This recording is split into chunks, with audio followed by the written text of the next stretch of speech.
All right, what's happening, y'all? It's your boy Rico from StreetScores. I know it's a little late tonight, but we're here to break down what went down in yesterday's practice, as in Monday, August 4th, even though I'm recording this Tuesday, August 5th, starting at 2:30 a.m. But we're here to break down everything that happened in practice. Per usual, I've broken down every single practice. Hope y'all have seen every one of them. We're here to first of all talk about TREY AMOS being a steal. That's one of the major things we got to talk about. Also, Jaden Daniels talking about the fact that he admitted he had a broken rib in that Hail Mary game versus the Chicago Bears. I have a bunch of injury updates. This is going to be the biggest injury update that we've had of all of training camp, really the entire offseason. And of course, we're going to go position group by position group. So we're going to talk about quarterbacks, then running backs. And hey, man, that boy Jacory, watch out, man. Wide receivers, tight ends, offensive line, defensive line, linebackers, corners, safeties, and I have a few special teams updates. And that special teams running back update is going to be a mix together because B.Rob, I don't know, it's not looking too pretty, man. We're going to dive into all of that and more, but before we do, make sure you stiff arm that like button, stiff arm the subscription button, and stiff arm the bell next to that subscription button so you get notification each and every time I release an informative and opinion video just like this one. Make sure you stay tuned to all of the content. Really appreciate y'all for supporting every video, watching all of them, watching them all the way through, leaving likes and everything like that. Of course, I will have y'all covered with everything. They do not practice today, as in Tuesday, August 5th, because they're already traveling to New England to get ready for that joint practice on Wednesday. And of course, I will have everything covered from that. So make sure you stay tuned. I will have a full breakdown, just like I'm doing now for this one. I have a full breakdown of that joint practice as well. I'm super excited. And we're going to talk about that joint practice a little bit more in this video. But without further ado, let's go and dive into this video right now, man. Let's get it. Adam.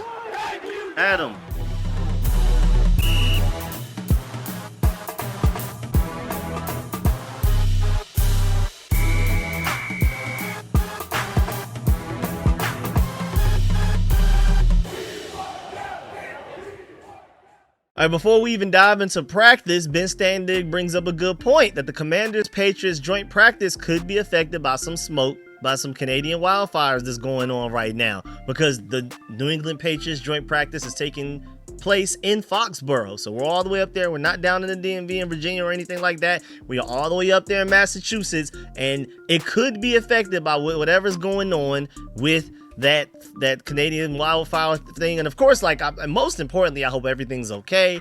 I hope it gets solved and shut down and everything like that, because I mean, we don't want people, animals, anybody losing homes over that. But either way, moving on to the injuries.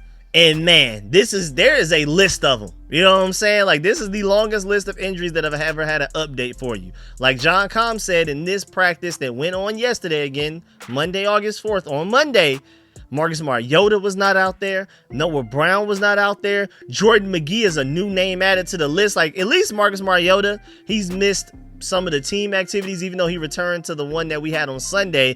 He missed Monday yet again, look just like the couple of practices before. And then Noah Brown, you know, he's still ramping up, kind of. He's in and out. He'll play sometimes, he'll participate in team drills sometimes he'll just chill. And then even Brandon Coleman, we've heard about the fact that he's gotten hurt, but you know, at least we knew about that from last practice, and you kind of didn't expect him to participate in this practice. And we're going to dive a little deeper into Brandon Coleman real soon.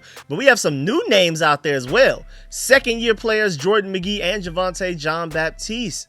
Those are really interesting, man. You got to watch out for the fact that, hey, Jordan McGee is supposed to be a starting linebacker, or at least a part of the heavy rotation. Technically, Bobby Wagner and Frankie Louvu are your starters, but Jordan McGee is going to play enough snaps to where you kind of consider him one, even if he's not out there for the very first snap of every single game. So Jordan McGee, I mean, Joey Jr. even said it himself, that without Jordan McGee last year, we were scrambling on defense. We had so many plays and formations designed specifically around him contributing that when he kept getting hurt, we would just not necessarily making stuff up as we were going along, but they were kind of having to do stuff on the fly a little bit. And then Javonte Jean-Baptiste is an edge rusher that showed some flashes last year. We'll see if he continues to develop. And then John Com even said the updates later this week will come on the statuses of everybody, but they don't have much to really say at this point, and that's probably on purpose by the Commanders by design. They don't want that information out there yet. And then one thing I really noticed from that list is that Deebo Samuel was not on that list. So the jam finger actually was something to actually not worry about for real. You know, they typically say, don't worry about it, it's not that serious, and then it ends up being that serious. And shouts out to Chris Russell. He talked about how Deebo Samuel was getting his injured finger rechecked and retaped at the beginning of the practice, but then he ended up going out there and participating and also still making big plays. So that's definitely a good sign. He was good to go. Zach Selby even gave an update on the whole Dan Quinn and Brandon Coleman situation. Dan Quinn said that near the start of his press conference that guard Brandon Coleman would be absent from the practice as he recovers from an undisclosed injury. We still don't even exactly know what it is, even though we're kind of assuming it's some sort of a leg injury, because I believe he limped off the field when he got hurt last practice. Now, it's still unclear whether he will be ready in time for the joint practice versus the New England Patriots, so the team will continue to evaluate him over the next few days. And just to let you know, we're going to talk about this again and review this when we get to the offensive line part of this video, but with Brandon Coleman out as your starting left guard, Andrew Wiley is now going from your starting right tackle to that left guard spot to fill in for him. Again, we're going to talk about that a little bit later when we get to the offensive line part of the video. And then also, Dan Quinn said that the door, speaking of another guard, another starting guard on this team, Dan Quinn said that the door is still open for Samuel Cosmi to potentially play week 1. Wow. But they are still weeks away from really entering those conversations. So he's still trying to damper expectations a little bit. He doesn't want people getting too excited, but he's letting you know we haven't completely ruled out week 1 just yet. Quinn said it's too early to call in terms of Cosmi's availability for week 1 right now, but he is, quote, busting his A-word off and doing a lot of field work, unquote, and the team loves his progress so far right now. Also, Nikki Javala provided a good update. She said for whatever it's worth, Quinn has shown he doesn't want to rush players' recoveries and is adamant about keeping players fresh for the long term. I mean, we're trying to go win a Super Bowl this year. We're not just sitting here just playing football for the sake of November and December. We're trying to play January and even maybe February. And if Cosmi isn't quite there, it wouldn't surprise me if he lands on the injured reserve after their initial 53 is set and returns by like week 5 or so. I wouldn't be surprised. Like I've said, I would love to have Samuel Cosmi out there week 1, but we have enough backup interior offensive line depth to where we should be okay. And worst case scenario, you know what I'm saying, let him rest. If he is not 100%, I don't want him playing. I don't want him playing even at 99%. I need Samuel Cosmi at 100 before we even think about throwing him out there. And then Dan Quinn even gave an update for Terry McLaurin, because he said there's technically no timetable for Terry McLaurin to be activated off of the PUP with a supposed ankle injury. He said that's independent of the contract. They're basically trying to make it seem like even if Terry McLaurin were signed long term, there would be an ankle injury that would probably be keeping him out of practice anyway. I don't necessarily believe that, but that's what they're trying to tell you. Now moving on to the coaches real quick. Dan Quinn said that he's looking forward to seeing his players going against different styles during the joint practice with the Patriots, and that's the purpose of that. You know, you keep going against the same exact guys over and over again. They download you, you download them. You already know all of their moves, techniques, and secret weapons. The same thing for you, and you're still getting better, but it's kind of hard to like really check where you are. You know what I'm saying? That like to use anybody as like a hallmark. Okay, this is how good I've gotten. You know what I'm saying? When you keep going against the same people, eventually y'all start to meet in the middle and it becomes somewhat of a stalemate. I can't wait to go against the Patriots either to see not only just a different level of talent, but a different style, like Dan Quinn said, where they're going to do things differently. They're going to run the ball differently. They have different run concepts, different passing concepts. Their edge rushers are going to rush the passer differently. So that's going to be a different test for our offensive linemen, especially like a rookie like Josh Connolly. TREY, he's going to be covering different types of receivers. I think our wide receiver core is probably better overall, potentially, especially when you bring Terry McLaurin back. But at the same time, these are different receivers. Trenavian Amos, Marshawn Lattimore, Mike Sanford still don't necessarily have experience covering these exact receivers, especially with Stephon Diggs added to the Patriots as well. So we're going to see where this goes. Also, Zach Ertz gave a big compliment on the offensive coordinator, Cliff Kingsbury. He said, quote, I don't think people realize how much of a grinder Cliff is. He gives this persona of the cool guy, but in reality, he's here 3 in the morning every day, first one in the building, always grinding film, unquote. And remember, Jaden Daniels talked to Kay Adams about the fact that he's here very early in the morning as well, and there's like a whole part of the morning where it's just him and Cliff Kingsbury, and both of those guys are just going over whatever they need to go over before everybody starts to pull up. And I thought that was pretty cool, man. Cliff Kingsbury, like Zach Ertz said, he seems like a cool, chill guy on the outside, but this guy's working just as hard as everyone else, if not more than everybody else. Now moving on to the quarterbacks, and we actually have some quarterback updates today, like not just Jaden Daniels. Of course we have some Jaden Daniels. We're going to start with that. As you can see in all the clips and stuff like that, and we're going to talk about some of the plays that he made, but we even have a little bit of Sam Hartman today. But either way, Jaden Daniels at some point dropped the ball into a bucket for Deebo Samuel in a deep fade. Shouts out to Grant Paulson for pointing that out. He said, my God, that was a perfect pass. Daniels has been super sharp again today. So Daniels, no matter how good our defense has been, even when people feel like our defense beat the offense in training camp practice days, Jaden Daniels is still extremely on point. And Rio Robinson even brought up a good point. He said Debo is looking real receivery in DC, plus Jaden Daniels' deep ball is deadly, so 5 + 1 = 6 all day. I like that, Rio. Shouts out to my dog Rio. Y'all already know him. Make sure y'all follow him on Twitter and everywhere. Of course, subscribe to him on YouTube, one of the 4 Commanders Kings and all of that. But I like that too, man. Number 5, Jaden Daniels plus number 1, Debo Samuel = 6 all day. I love that. Let's go ahead and get that ball rolling. Make sure y'all give credit to Rio Robinson there. Also, Chris Russell pointed out the fact that Jaden Daniels at one point in practice had an RPO to the right and was able to get the ball to Chris Moore, who made a leaping catch along the sideline. They got everybody hype and excited. And also shouts out to Holder Sports and Red Zone in the Lab. They did like a full breakdown of how like important it is for Doug Williams to be mentoring Jaden Daniels. I would highly suggest you go watch that. It's like a whole 2-minute and 52-second clip of them breaking down why that's so important, with even the quote that includes, quote, a black quarterback needs a black quarterback in DC. I completely agree. And then Lou Holder replied and said, this is part of the culture change that happened in Washington. Just saying. I mean, a lot of the former players did not want to be around when Dan Snyder and those guys were here. Doug Williams was one of the very few of them, but now we have way more, and I love it. They're coming back to give back, give whatever knowledge and help that they can in any way, shape, or form that they can. I love the environment that Josh Harris, Adam Peters, and Dan Quinn have created for this team. Also, Jaden Daniels signed a baby today, and I think that was his first time. So, hey, there's a first for everything. That's how you know he's Hollywood now. He's a star. He's officially signed that baby. You know, forget all of the commercials. Forget the best rookie season in NFL history. Now that he's finally signed a newborn baby, that boy Jaden Daniels is officially a star. And also shouts out to Jaden Daniels. I brought this stat up earlier when I was talking about and I did my reaction to the initial unofficial first depth chart that they released. And Nick Javala brought up a great point that this year is the first year since 2017 in which the Commanders have had the same starting quarterback as the year prior. Remember, you had Kirk Cousins from 2015 to 2017, and then every year after that until Jaden Daniels is a new quarterback every single year. 2018, Alex Smith. 2019, Case Keenum. 2020, Dwayne Haskins, RIP. 2021, Ryan Fitzpatrick. 2022, Carson Wentz. 2023, Sam Howell. And then now, 2024, Jaden Daniels. And going into 2025, Jaden Daniels. So it seems like we may have finally broken like a 8-year curse that was going on right now. I'm so happy about that just alone. And then also shouts out to Rush Manuel because he also brought up the fact that 27 different starting quarterbacks for Washington since 2000, and Jaden Daniels is already 4 wins away from being 3rd on the list of all-time franchise wins out of those 27 quarterbacks. That is absolutely a shame that he's just 4 wins away. That is insane. From being top 3, that's insane. Also, Jaden Daniels, he's been doing this whole run with Jamar Chase and Saquon Barkley. They've been doing all of the commercials, all of the interviews together for the whole Madden situation. And first of all, Jaden Daniels is the only non-99 out of that group, which shows that Madden got his rating wrong with the fact that Jaden Daniels isn't a 99. But I'm pretty sure they will update it at some point during the season when he's the leading MVP candidate at some point. But either way, while reacting to the Hail Mary, and Jamar Chase was just in love with it, even Saquon was hyping it up a little bit too and sharing some compliments of how amazing the play was. But Jamar Chase was saying stuff like, that's a dream, man. Like, that's incredible. So Jamar Chase seems to be a huge fan of Jaden Daniels.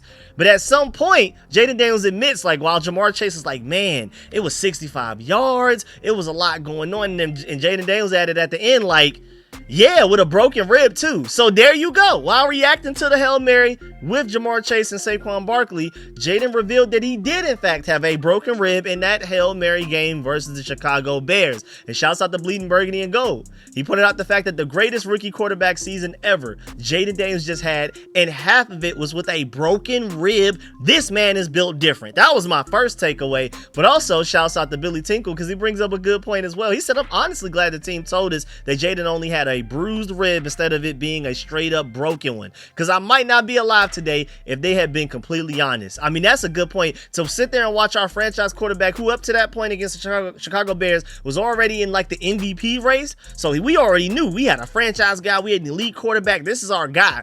And it probably would have gave a few people some serious stress watching Jaden Daniels out there knowing that he had broken ribs, not bruised one. They kept downplaying it, and a lot of us were looking like, I don't know, man, I think that's broken, but they kept telling us bruised. Hey, shouts out to the Commanders for holding that down and not allowing mass chaos to escape the fan base or to get out of the building so that it would infest the fan base and make everybody all riled up and stuff like that. But also moving on, Sam Hartman also had a pretty decent day today as well. Skylar Nelson pointed out the fact that he made a really nice deep pass to Ja'Cory Brooks at one point point. And hey, Ja'Cory Brooks still making plays, but at the same time, he's making those mistakes of dropping passes, but he's having his highs. He's had some lows, but at least he's balancing it out with having some highs.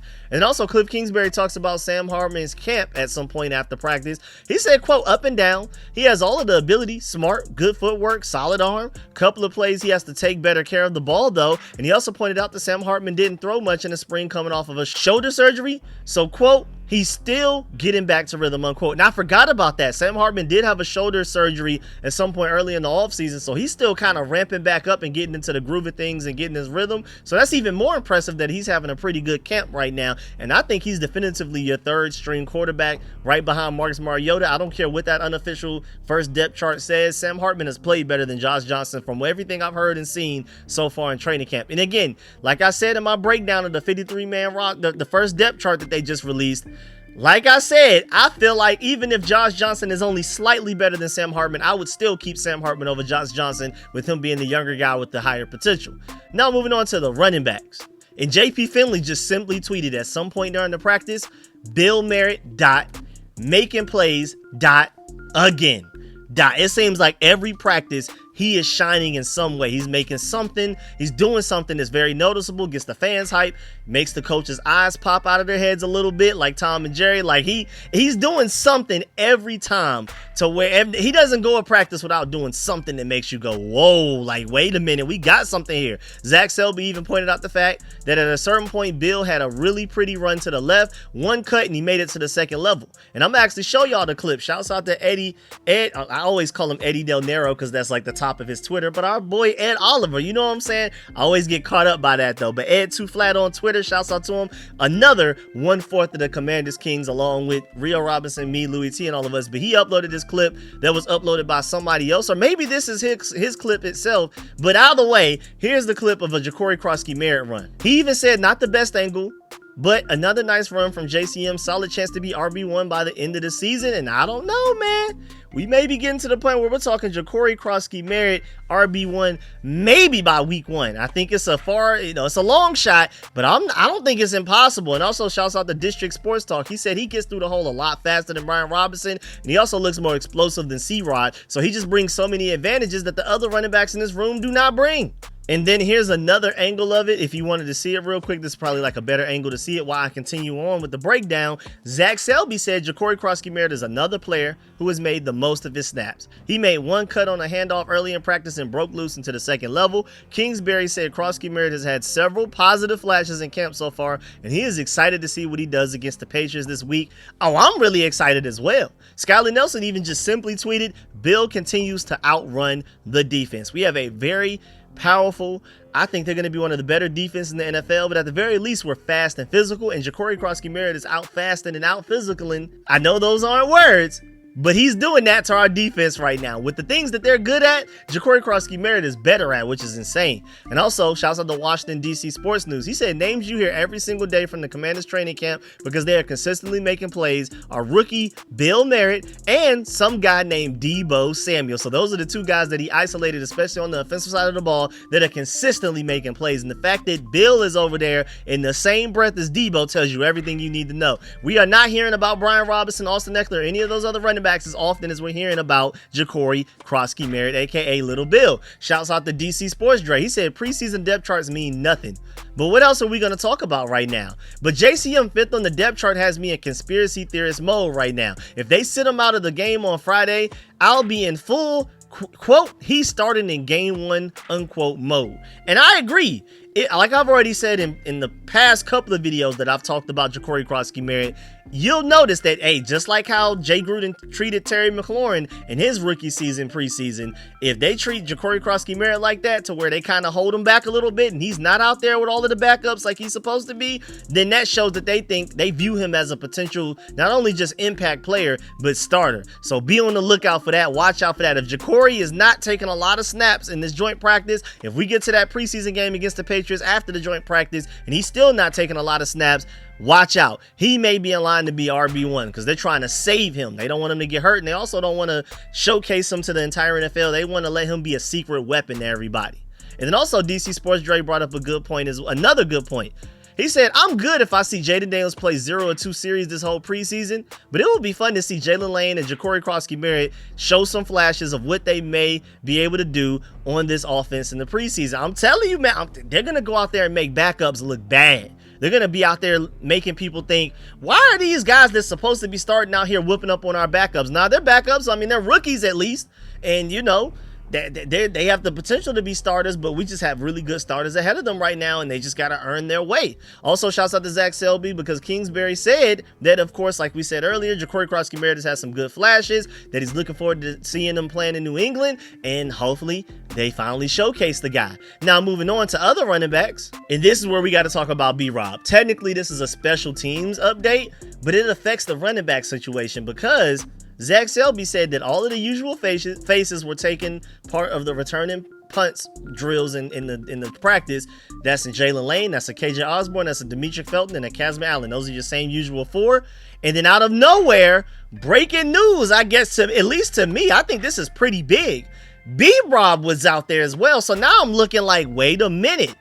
Because remember last year when they started to give Jahan Dotson all sort of random things to do, like special teams and stuff and returning, he immediately got traded. So I don't know like what that may mean for Brian Robinson. I don't know if they're trying to increase his trade value or anything like that, or if they're like, dang, this JCM kid is so good that, hey man, you're gonna have to play special teams to have any real impact on this team to show that you deserve another contract. So here you go, because we already know this JCM guy is gonna be our RB1. I don't know if that's exactly what that means, but it feels like it. Again, to remind you, Jahan Dotson went through the same thing last year, where out of nowhere they had him doing special team stuff that he normally didn't do. Kind of like, man, you gotta be good at something. We gotta find you something that you can excel in, and they just never were able to do it with Jahan Dotson, and he ended up getting traded. Could end up being the same thing for Brian Robinson. We'll see. Even though if you trade Brian Robinson, I'm gonna let y'all know right now, y'all are not getting anything significant back. It would be something like a 7th round pick. I think at best, maybe the far-fetched 6th round pick. I mean, to be a running back already at the age that he is, and he only has 1 year left on his deal, so you're trading for a rental, and you're gonna have to pay him eventually. I mean, I know running backs don't make a lot of money, but you're gonna have to pay him after you trade for him. You don't want to just use him for 1 year. You want to keep him long term to make giving away that draft pick worth it. So I don't know what you can get back. That decreases his trade value in itself. The fact that he's a running back on the last year of his contract. And then, as much as I like Brian Robinson, I don't know how the rest of the league feels about him. That's probably literally for like a 7th round pick. We'll see. I'm going to keep y'all updated on this situation. But I don't think it's good news that Brian Robinson is back there on punt returns. Especially since there was no injury to any of our other punt returners. It was the same usual 4 that it is every day. And for some reason, they just added a 5th, Brian Robinson. So I'm afraid. And then the last running back to talk about, Skylar Nelson said the running back Casman Allen is getting more reps. So watch out, man. Ja'Cory Crosskey-Merritt balling. Casman Allen starting to eat into more reps of the other running backs' carries.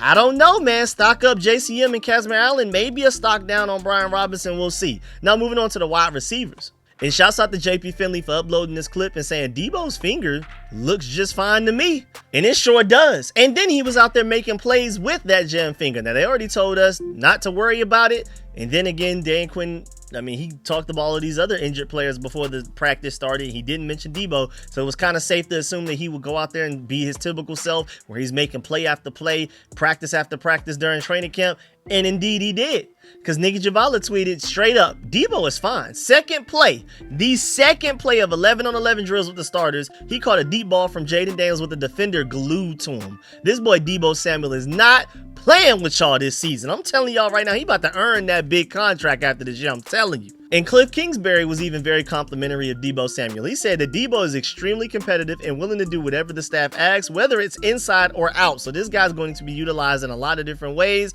And Debo Samuel is fully locked in and committed to doing whatever it takes to improve our chances of going to win a Super Bowl this year. Also, Cliff Kingsbury was very complimentary of Jalen Lane as well. He said, quote, he's been very impressive. He's a coach's kid, been around the game his entire life. You can tell how to do it one time, and he usually nails it. So he's a guy that, like, you tell him once, he's good to go. And if he makes a mistake, he'll come back and correct it.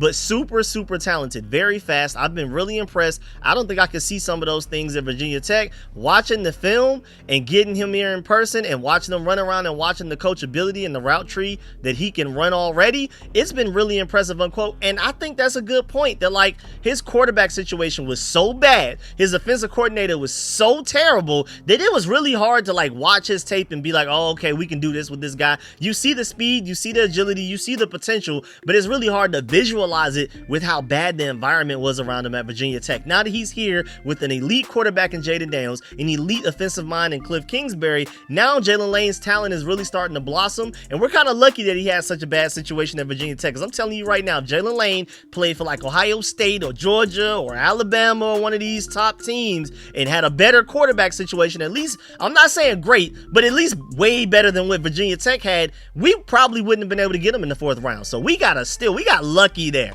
I think we got lucky with Josh Connolly making it to 29. I definitely feel like we got lucky with Trenavian Amos making it to the end of the 2nd round. We got lucky with Jalen Lane making it to the 4th. And of course, obviously, we got really lucky with JCM making it to the 7th round with his crazy circumstances. But I liked a lot of the things that Cliff Kingsbury said about Jalen Lane. I mean, that he never makes the same mistake twice is the same thing that Jay Gruden was saying about Terry McLaurin before we even knew he was going to become. Similar to how Ron Rivera was talking about how Cam Curl never made the same mistake twice. But Jalen Lane is a freak athlete. So there's a ceiling there. Cam Curl had a really nice floor, but there was only but so great he could be because he just wasn't that fast. He wasn't that quick. He wasn't that strong. Jalen Lane is an athletic freak, like an absolute, speed demon.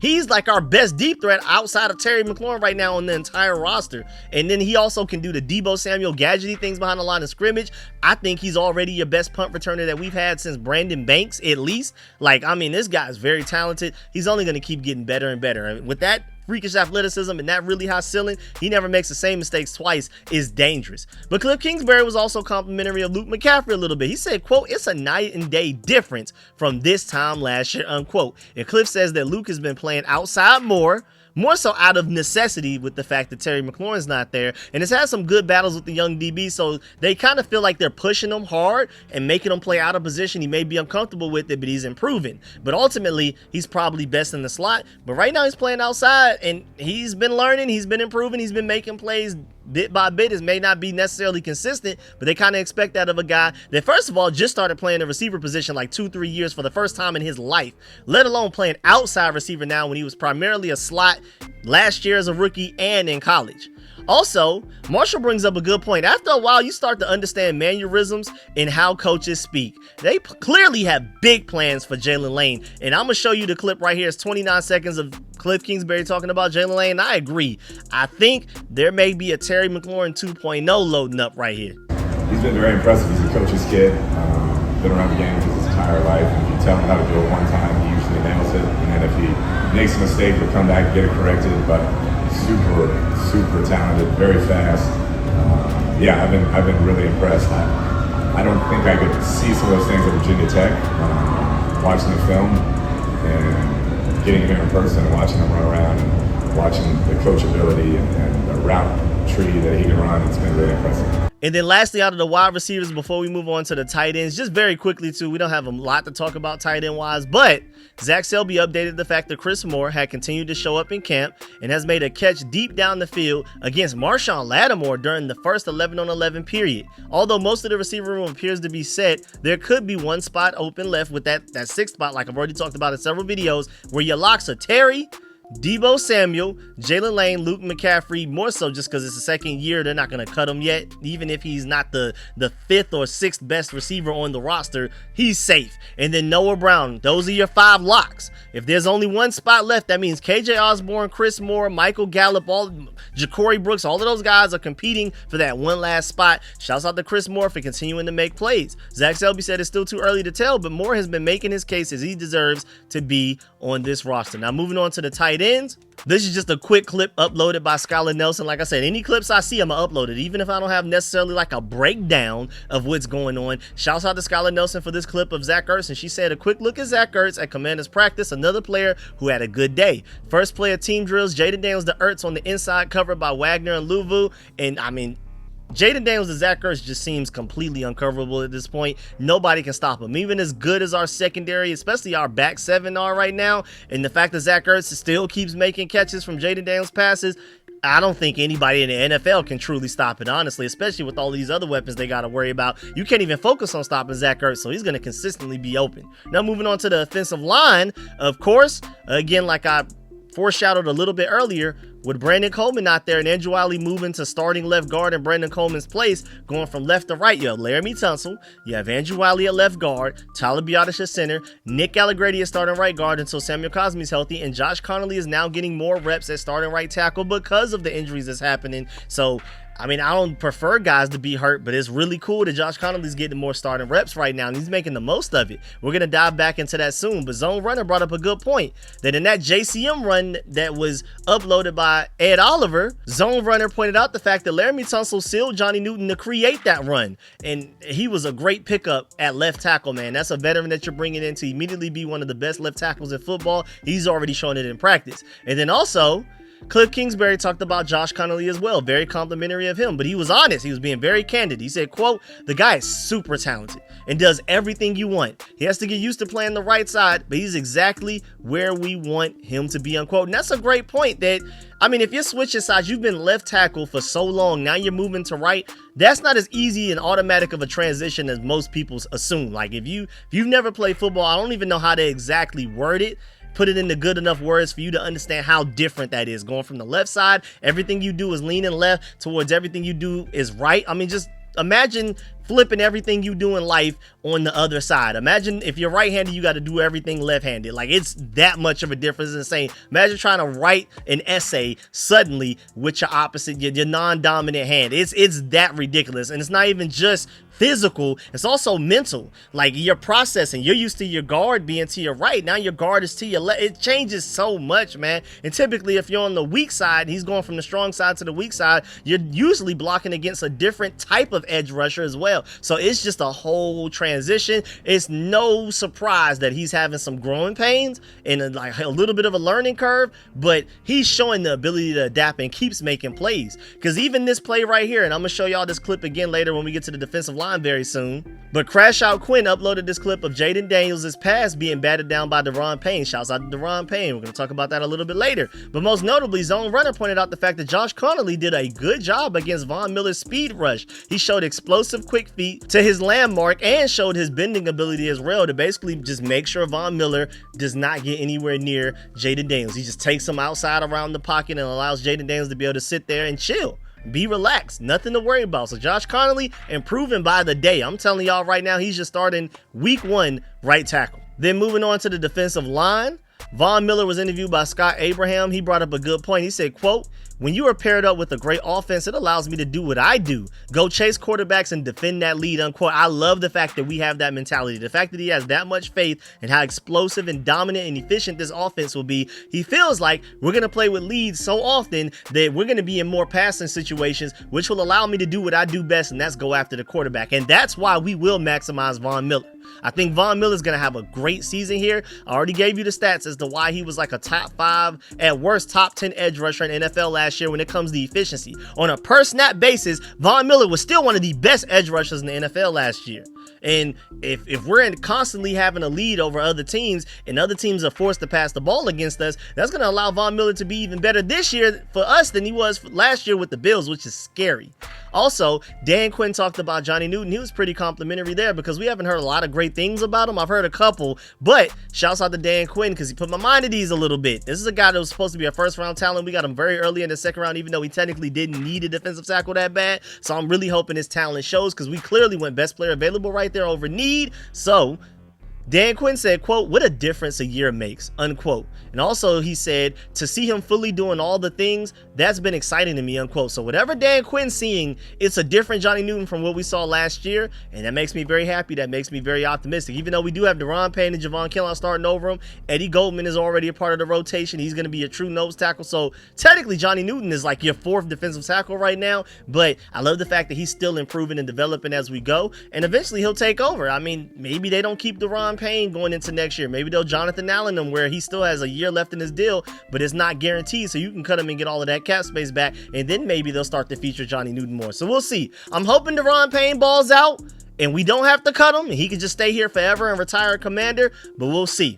But either way, or how about just everybody's here, but Johnny Newton just develops so well and just gets so good at football and being a defensive tackle that he forces his way into the starting lineup. That would be the best case scenario. But going back and speaking of Deron Payne, again, this clip uploaded by CashApp Quinn. You have Jaden Daniels' pass batted down by Deron Payne, and he has a knack for doing that, and I need him to continue doing that. And if you can't get to the quarterback, you need to bat down that pass, and that's the skill set Deron Payne just seems to have mastered. He seems to be one of the better guys in the NFL at doing that. I don't really remember him doing that much last year, but that was his thing for a minute, and I'm glad to see that it's coming back. Now, moving on to the linebackers. I mean, all we really have is this clip of Frankie Louisville and Bobby Wagner working out together by Scott Abraham. He said, iron sharpens iron, and you ain't lying. Like I said, even if I don't have any analysis from practice, if there's a clip of guys, I'm gonna show it to y'all. That's the purpose of these videos, to show y'all what happened in practice. I'm just breaking things down as like an extra thing. Now moving on to the corners.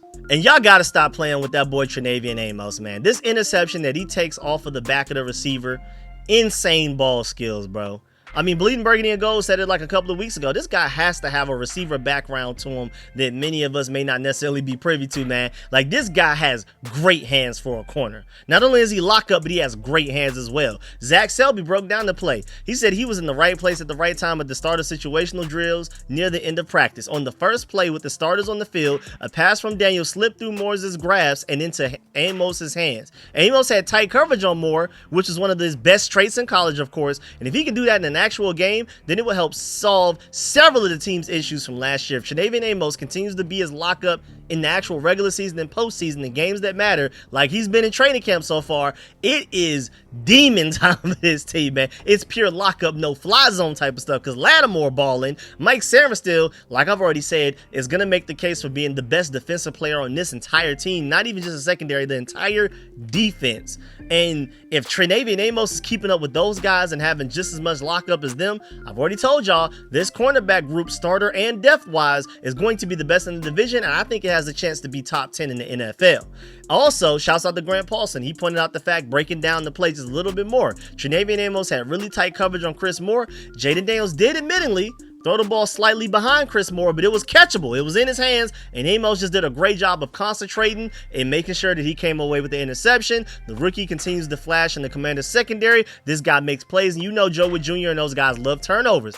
They led him and Dan Quinn as defensive-minded coaches on the Cowboys for 3 years in a row, led the NFL in takeaways. And we didn't do a lot of that last year for the Commanders when they first got here. We did it quite a bit in the playoffs, but not as much throughout the regular season. And so they are salivating over the fact that TREY Amos is going to help them become a more turnover creating team. Also, Joe Wood Jr. talking about TREY Amos. He said, quote, Trey has had a good day every day, unquote. That's elite to hear, not only from a rookie. We can just stop there. The fact that he's a rookie and he hasn't had a bad day in training camp is just spectacular in itself, like unheard of, let alone the fact that he's a corner. I want to really re-emphasize to y'all every chance that I get that quarterback and cornerback are the hardest positions to play in the entire NFL, especially making that jump from college to the NFL as a rookie corner.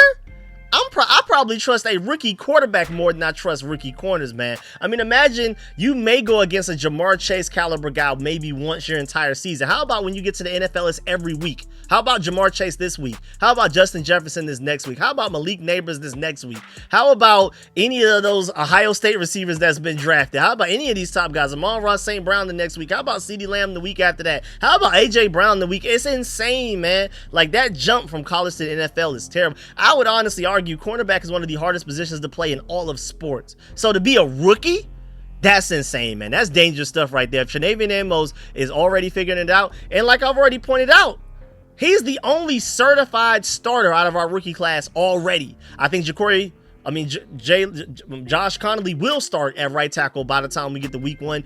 At some point in training camp, he'll take over as starting right tackle officially. Even ignoring injuries, everybody healthy, I think he'll eventually earn that starting right tackle spot. Jalen Lane is your starting punt returner, but he's not one of your starting wide receivers yet. Ja'Cory Krosky-Merritt, I think he's building the momentum to take over as an RB1, but it's not official yet. TREY Amos is literally already your starting outside corner. It's Lattimore, Amos, and Mike Sarenstill. And then continuing on, Joe Wood Jr. was also pretty complimentary of Marshon Lattimore as well. He said, quote, last year he fought his A word off. He didn't practice very often. Remember, he was hurt. He had like 2 bad hamstrings. Like, people keep forgetting that Marshon Lattimore should not have been playing last year. They kept trying to play it off and act like he was healthy enough to play. He really wasn't. He even admitted earlier this offseason, like mandatory mini camps or something like that, that the only reason I was stepping onto that field was to prove Adam Peters and those guys right for trading for me. But really, I had no business playing on that field. I just wanted to make them proud type of thing.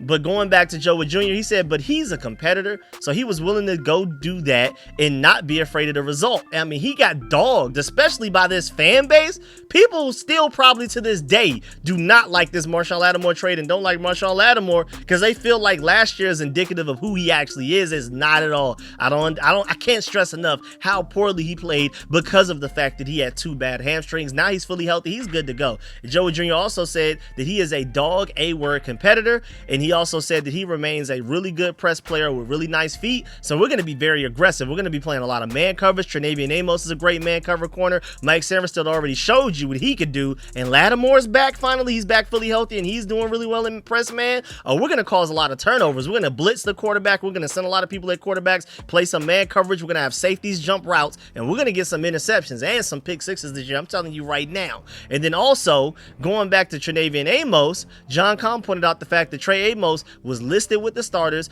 on the depth chart, of course. Again, I did an entire breakdown on that, but he also pointed out the fact that, again, that's how it's been all camp.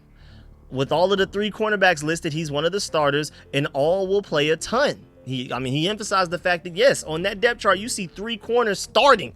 You know what I'm saying? You have 2 outside corners and a slot as starters on that unofficial first depth chart, which means all 3 guys, including Mike Sainristil, even as a slot corner, are going to play a lot of football. Even with Jonathan Jones and Noah Benogany both being starters last year for their respective teams. Jonathan Jones with the Patriots last year was a starter, and Noah Benogany was our starting slot corner last year. They're startable backups, but still, those top 3 guys are going to play a lot. Also, Trey Amos talked about learning from Marshon Lattimore, so it comes back full circle. He said, well, Sean, he gave me a lot of great pointers throughout his career. I talked to him. Just learning every aspect of the game. I appreciate being in the room with those guys, each and every one of them, because I feel like we are all building a great bond as a whole. Just keep on building that chemistry, and I feel like we're going to have a great defensive back room. Everybody wanting to compete for one another during our training camp is only making it better, and I love that quote. And that's the reason Adam Peters and Dan Quinn did what they did. I've talked about this in several videos already, but there's a reason you bring in Bobby Wagner and Frankie Louvu when you know you're going to draft Jordan McGee. There's a reason that you know you're going to eventually draft a young corner. You have Marshon Lattimore already in that room, or even Jonathan Jones and Noah Benogany added to that room. They can help Mike Sainristil and Trenavian Amos develop. You draft Ben Sinnott because already know you have Zach Ertz in that room. You know what I'm saying? We can keep going. You traded for Laramie Tunsil, so you're like, all right, Josh Connolly, we're going to draft you, and he's going to take you under his wing. We talked about that a couple of practice breakdowns ago, where you literally saw Laramie Tunsil literally just glued to the hip of Josh Connolly and helping him with everything that he was doing. We could do that for so many.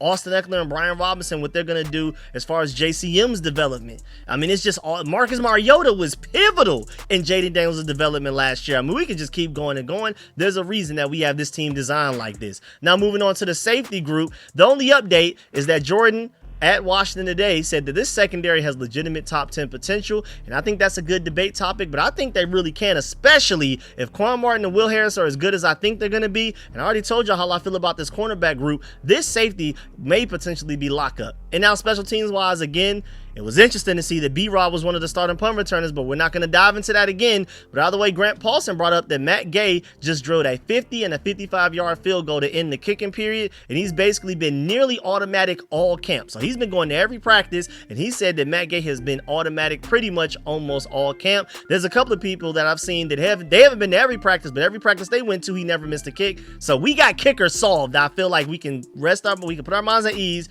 Our kicker situation is good to go, finally. And DC Sports Dre brought up an interesting point, kind of funny, but a little crazy, because he said, all due to respect to Zane Gonzalez and his anxiety, but I would feel a little bit more at ease not watching my kicker fix his hair and fiddle with his socks 100 times before a big field goal kick. And that did make a lot of Commanders fans nervous. I was chilling, but I understand. Even Paul Connor replied to it and said, wild tweet. And I thought that was pretty funny. And then also, before we go, random update in news, but I feel like it's very significant and really interesting. But the Commanders helped fund and provide programming to 127 girls flag football programs in the DMV area for the next 2 years with a contribution of over $1 million. Hey man, I'm gonna need y'all to pull up and do that in Atlanta. You know, I got like a little cousin that be on the flag football stuff, and she would love it if they like put a lot more money into it, because we don't have that much going on down here as far as the flag football scene for the little girls. So please, man, Falcons, do something. Y'all ain't never done nothing right. At least do that right. So shouts out to the Commanders for getting ahead of that. Man, Josh Harris and this group as a whole on the football and the business side, they just seem to be doing everything right. So I love it, man. I just wanted to give y'all that update because I feel like that was really important and also great, man. So shouts out to Josh Harris and company for that. But yeah, man, that's the end of this video. Please get in the comment section. Let me know about everything discussed in the video. Please stiff arm that like button, stiff arm the subscription button, stiff arm the bell next to that subscription button so you get notification each and every time I release an informative and opinionated video just like this one. Make sure you stay tuned to all of the content, man. Make sure you leave a like on the way out. And if you made it this far in the video, you're still watching me and listening to me, you are to go. I salute you and thank you. But of course, let me know in the comment section how you feel about B.Rob potentially, following that Jahan Dotson path right now to potentially getting traded. You know what I'm saying? I don't know what's going on. Like, Jahan Dotson didn't even necessarily have a receiver behind him that was kind of pushing him off of the roster spot. That was just because they just didn't like Jahan Dotson. B.Rob, Ja'Cory Krosky-Merritt may be doing the B.Rob what B.Rob did to Antonio Gibson and overtaking him as the RB1 in a rookie training camp. So watch out. I don't know. Be on the lookout for that. Also, how do you feel about everything else discussed in this video? How do you feel about TREY and AMOS looking like a steal right now? How do you feel about, Jaden Daniels admitting that he had a broken rib in that Hail Mary game and probably some other games around that as well? Let me know how you feel about the injuries that we have going on right now. Are you worried about it? Let me know how you feel about everything that went down in day 9 of training camp. Really appreciate y'all. Leave a like on the way out. I'm going to catch y'all later. I'm out.